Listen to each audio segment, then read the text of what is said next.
A billionaire watched security footage of a homeless boy dancing for his paralyzed daughter. He reached for his phone to call security. But when he zoomed in on the boy's left shoulder, his hand froze. The phone slipped from his grip and shattered on the marble floor. Because the boy had a birthmark. The exact same birthmark. In the exact same place. As his son, who vanished 7 years ago. What happened next would unravel a conspiracy that stretched from the streets of Madrid to the highest corridors of power. Rafael Moreno didn't just build his fortune. He seized it with both hands after losing everything that mattered. 7 years ago, he was a different man. Softer. He smiled more. He had a wife named Isabel, a daughter named Catalina, and a son named Mateo. They lived in a comfortable apartment in the Salamanca district, well off but not extravagant. Rafael ran a small logistics company with 3 warehouses and big dreams. Then came the night that split his life in two. The kidnapping was professional. Too professional. They took Mateo from his bedroom while the family slept. No broken windows. No alarms. Just gone. The ransom note demanded 500,000 euros. Money Rafael didn't have. He sold everything. The apartment. The cars. He borrowed from loan sharks who charged interest that would cripple most men. He gathered 350,000 euros. It wasn't enough. They sent him Mateo's school shoe. Just one. With a message, find the rest or you'll never find him. Rafael went to the police. They shrugged. We'll do what we can. Which meant nothing. He hired private investigators who drained his savings and produced no leads. Isabel couldn't bear it. She looked at Catalina and saw Mateo. She looked at Rafael and saw failure. Within a year, she was gone. Not dead. Just gone. She left a note, no puedo vivir en este cementerio de esperanza. I can't live in this cemetery of hope. Rafael changed. The softness calcified into diamond-hard resolve. He rebuilt his company with ruthless efficiency, working 20-hour days. He expanded aggressively, taking risks that paid off spectacularly.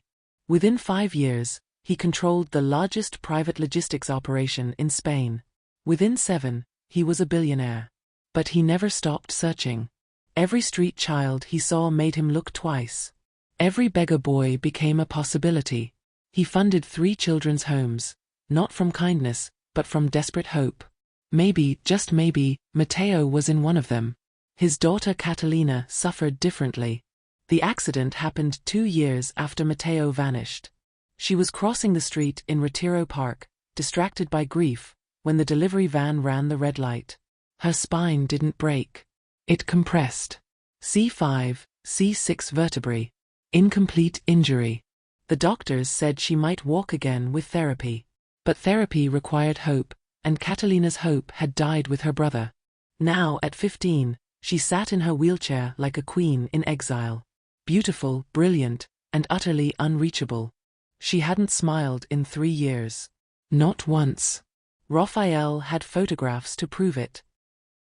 Rafael first saw him on the security monitors in his study. A thin figure, maybe 13 or 14, slipping through a gap in the perimeter fence near the old olive tree. Most trespassers came with intent, thieves, desperate people, sometimes reporters. This boy came with nothing but torn shorts and a peculiar lightness in his step. Catalina was in the garden. She sat where she always sat, under the wisteria arbor, staring at nothing with that terrible empty expression. Her nurse, Senora Vega, was inside fetching lunch. The boy froze when he saw Catalina. For a long moment, he just stood there, half hidden behind the fountain. Then he did something extraordinary. He started to dance. Not street begging dance. Not the aggressive, demanding performance Rafael had seen 1,000 times at traffic lights. This was different. This was storytelling. His body became a bird, arms spreading, head tilting, feet lifting in delicate steps. Then a snake, sinuous and low. Then something Rafael couldn't name, maybe wind, maybe water, maybe pure joy taking physical form. And Catalina moved. Not her legs. Her face. The ice cracked. Her eyes focused. Her lips parted. Then she laughed. It wasn't much. A small sound, barely audible. But Rafael heard it through the security speakers, and it detonated in his chest like a grenade. He was halfway down the stairs before he realized he was moving. Rafael burst into the garden, expecting to see a threat. Instead, he saw his daughter with tears streaming down her face, not from sadness, but from laughter so intense she was shaking. The boy had fallen deliberately into the koi pond and was pretending to be attacked by fish the size of his thumb, flailing and sputtering with exaggerated terror. "Papa." Catalina's voice cracked from disuse. "Did you see? Did you see?" Rafael stopped. For the first time in years, he didn't know what to do. The boy climbed out of the pond, dripping, grinning. Then he saw Rafael's face and the grin died. He knew that look. The rich man's anger. The precursor to violence or police. "Lo siento, señor." The boy's voice was careful, rehearsed. "I didn't steal anything. I just wanted to make her smile. I'll go now." "Wait." Rafael heard his own voice from far away. "What's your name?" The boy hesitated. "Diego, señor." Liar, Rafael thought. The name came too quickly, too smoothly. A street name. A shield. "Why did you dance for her?" Diego's eyes flickered to Catalina, then back. "I saw her yesterday. Through the fence. She looked like I feel sometimes. Empty. I thought maybe if I danced, she'd feel less empty." "And what do you want in return?" The boy flinched as if struck. "Nothing, señor. I swear. I just... Everyone wants something." "I wanted her to laugh." Diego's voice was quiet but steady. "That's all. I got what I wanted. So I'll go." He turned toward the fence. "Come back tomorrow," Rafael said. The words surprised him. Diego stopped. "Señor." 4 o'clock. "The guard will let you in. If you make her laugh again, I'll feed you before you leave." Catalina made a sound. Not words. Just a small, pleased noise. Rafael met her eyes and saw something he hadn't seen in 3 years, hope. "Gracias, Papa," she whispered. That night, Rafael reviewed the security footage frame by frame. He watched Diego's face, his movements, the way he held himself. And he saw things that nagged at him. The boy moved with training. Not street training. Real training. Dance training. Expensive training. And there was something about his profile. Something familiar. Rafael pushed the thought away. He'd seen Mateo in 1,000 faces over 7 years. This was just another ghost. Except this ghost was coming back tomorrow. Diego came back. For 3 days, he arrived at exactly 4 p.m. He danced. Catalina laughed. Rafael watched from the balcony, arms crossed, calculating. On the 4th day, Rafael was waiting in the garden. "Sit," he said, gesturing to a chair.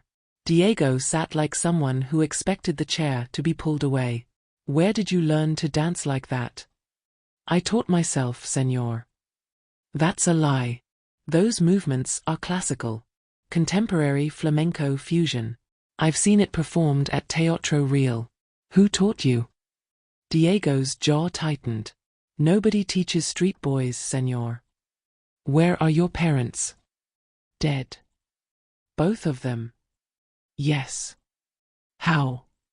"Does it matter, señor?" Rafael leaned forward. "Everything matters. I don't allow strangers near my daughter without knowing who they are." "Then I'll stop coming." Catalina's voice cut across the garden. "No." She wheeled herself closer, face fierce. "Papa, don't. Please. He's the only person who makes me feel alive." The word hung in the air. Rafael looked at his daughter. Really looked. Her eyes were bright. Her posture was straighter. She'd eaten a full meal yesterday for the first time in months. He made a decision that was part calculation, part desperation. "You can stay. One condition. You tell me the truth. All of it." Diego didn't tell him everything. But he told him enough. His mother died of illness when he was 6. His father, here Diego's voice went flat, left when he was 9. He'd been on the streets for 4 years. He survived by dancing at metro stations, sleeping in abandoned buildings, stealing when hunger became unbearable. And the dance training? Rafael pressed. Diego looked away. My mother. Before she died. She was a dancer. She taught me. I remember. Some things. It was a half-truth. Rafael heard it in the pauses. But he let it pass. What he couldn't let pass was the nagging feeling every time he looked at Diego's face. On day 7, Catalina did something unprecedented. She asked Diego to teach her a movement. A simple hand wave, part of one of his dances. I can't move my legs, she said, but my arms work. Show me. Diego showed her. She copied him, clumsy at first, then smoother.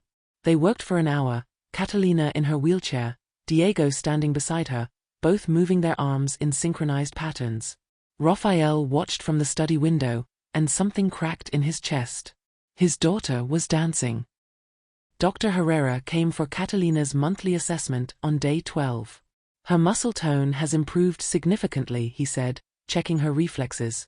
Her core strength is better. Her mood is transformed. What changed? Rafael told him about Diego. Dr. Herrera was skeptical until he watched them together. Diego would dance, and Catalina would mirror what she could with her upper body. Then Diego would gently manipulate her legs through movements, treating them like dance partners that had forgotten the choreography. This is remarkable, Dr. Herrera breathed. He's doing proprioceptive therapy without knowing it. The laughter relaxes her muscles. The movement stimulates neural pathways. This is exactly what she needs. That afternoon, Rafael made another decision. You're not going back to the streets, he told Diego. You'll stay here. You'll have a room, food, and clothes. In exchange, you work with Catalina every day. Diego stared at him. Why would you do this? Because you're helping my daughter. That's worth more than money. I don't want your charity. It's not charity. It's employment. Do we have a deal? Diego looked at Catalina. She was smiling at him, hopeful. Deal, he whispered. That night, Rafael had the house staff prepare the guest room.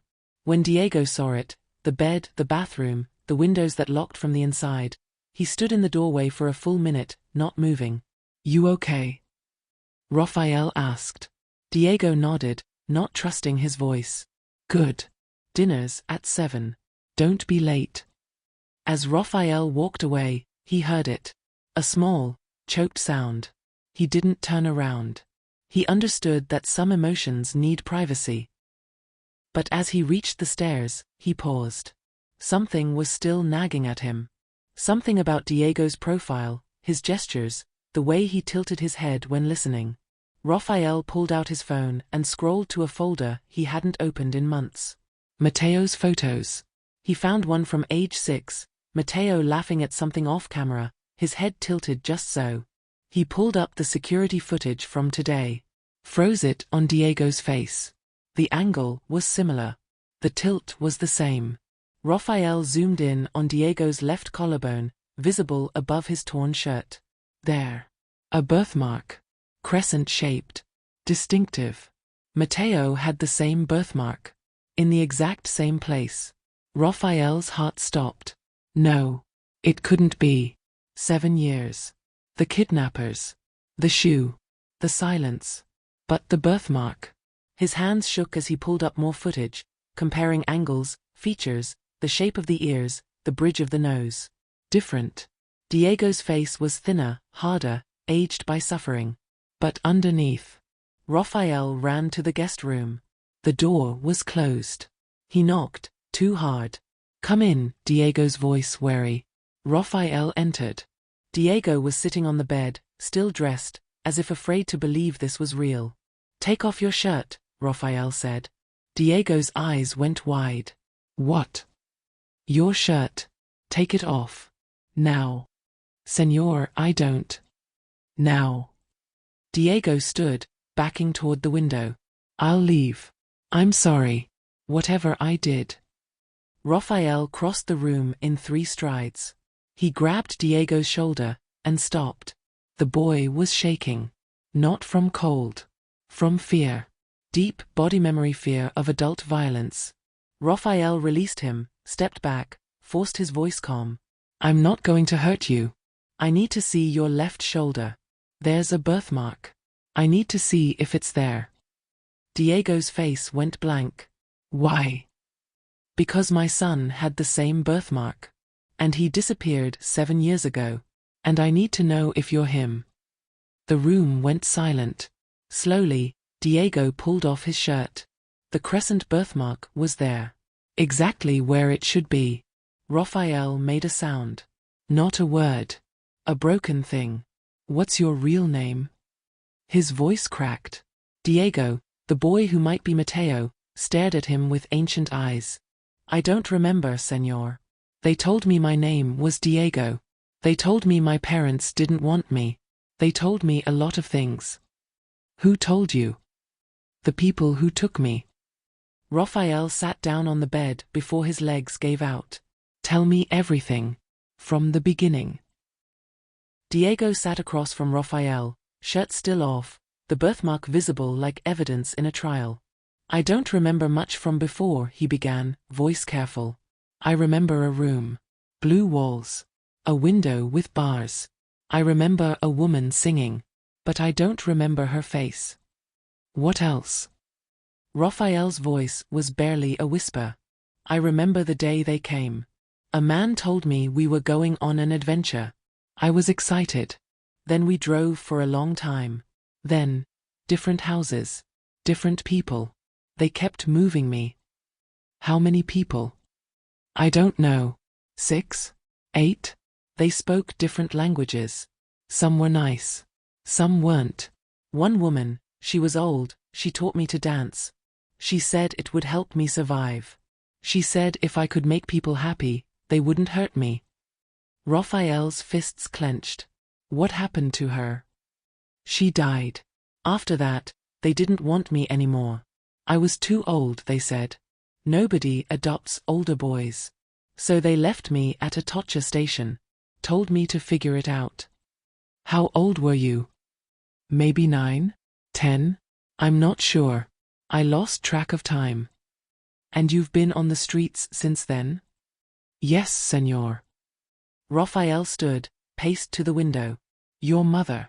The one who taught you to dance. Do you remember what she looked like? No.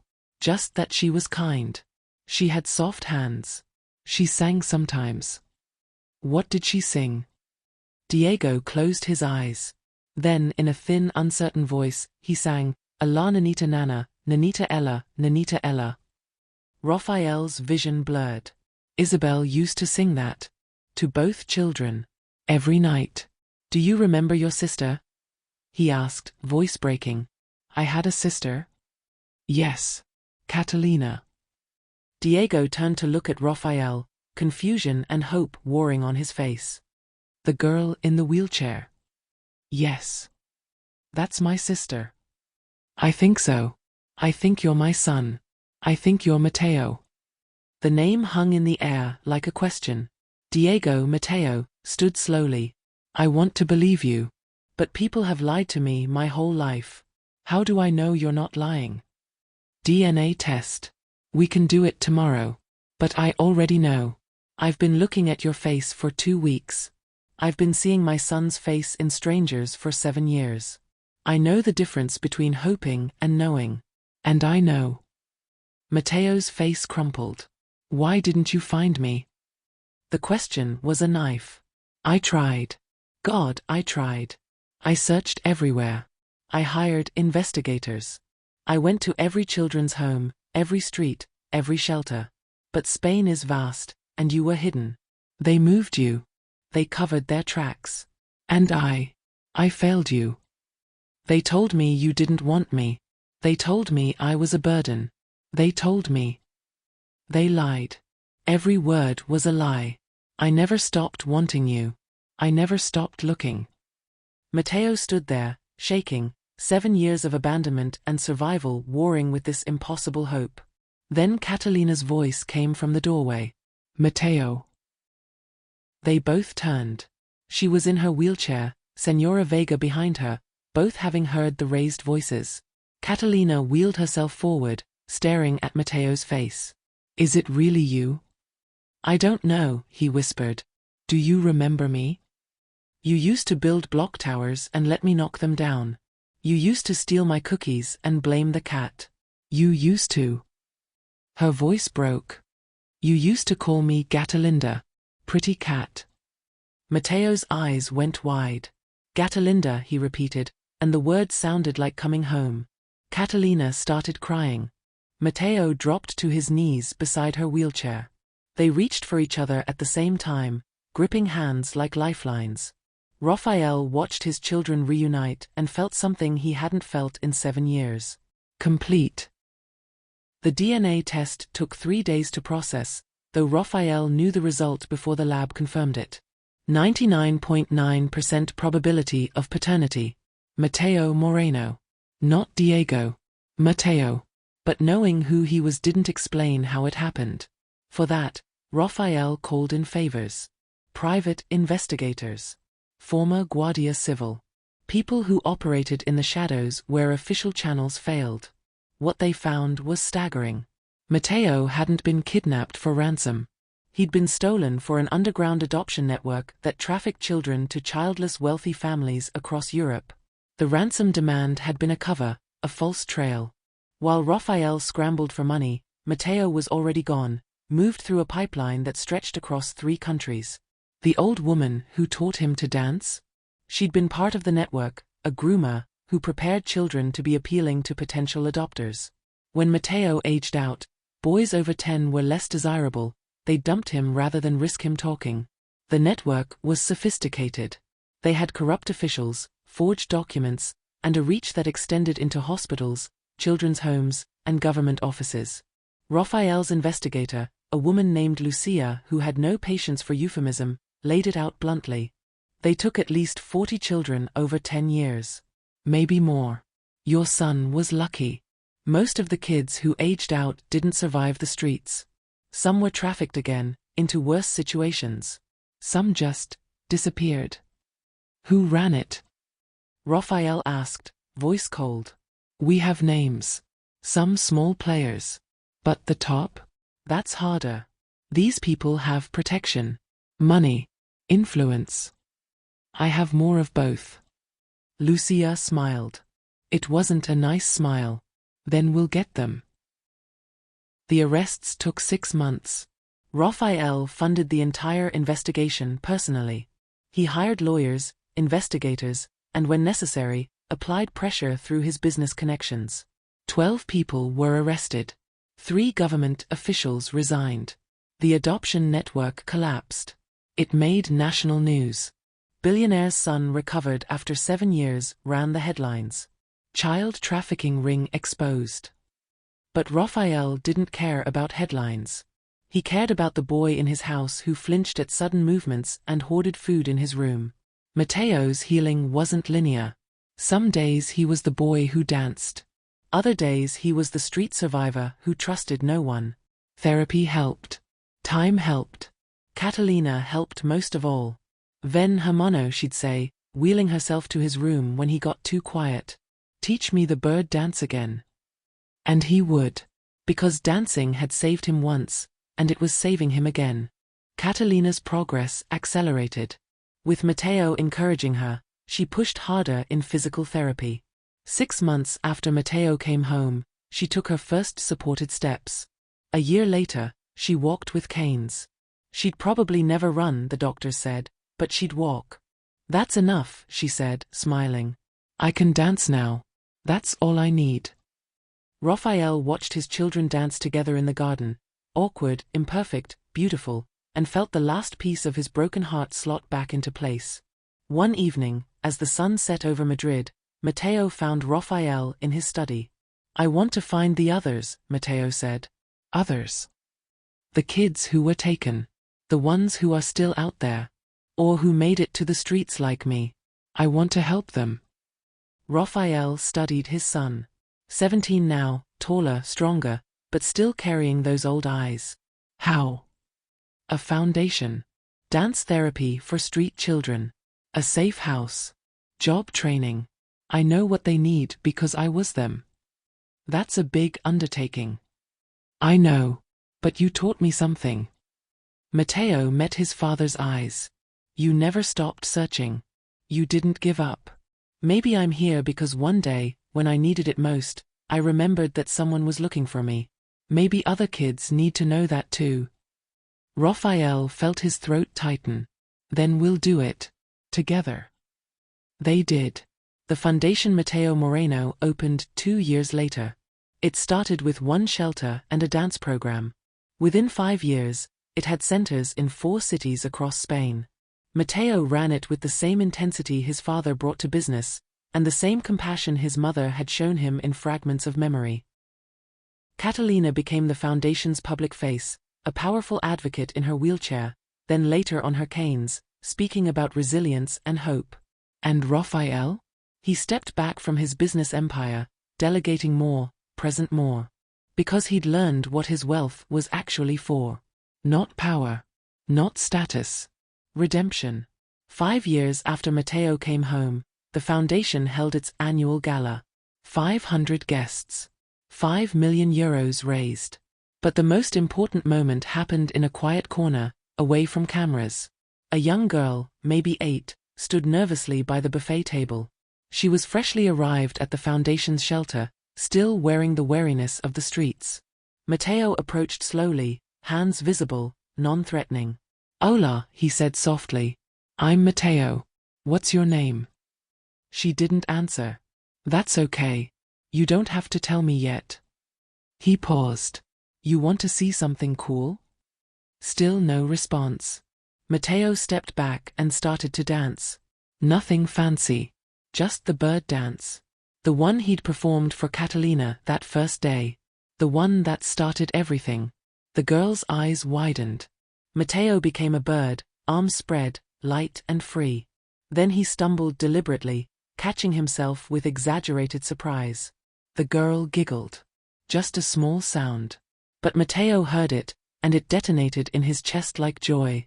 He danced harder. The girl laughed louder.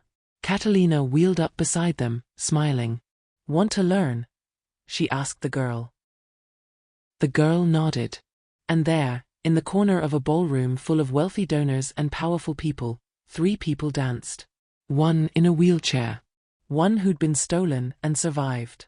One who'd been lost and found herself. Rafael watched from across the room, Lucia beside him. You did it, she said quietly. You got your son back. You broke the network. You saved dozens of kids. No, Rafael said, eyes on his children. He saved himself. I just opened the door. He walked through it. And now? Rafael smiled. Now we keep the door open. For everyone. The music swelled. The girl was dancing now, awkward and uncertain, but dancing. Catalina clapped. Mateo spun her in a circle. And Rafael understood the final truth his journey had taught him. Wealth couldn't buy back what was lost. But it could light the way for others still trying to find their way home. That was enough. That was everything. If this story moved you, tell us in the comments where in the world you're watching from. Stories like Mateo's happen every day, but they don't all end this way. Share this to spread awareness about child trafficking and the power of never giving up hope. Subscribe to Stories by Grandma for more stories of resilience, mystery, and the unexpected moments that change everything. Remember, sometimes the person you're meant to find is also searching for you. Until next time, stay vigilant, stay compassionate, and keep grooving.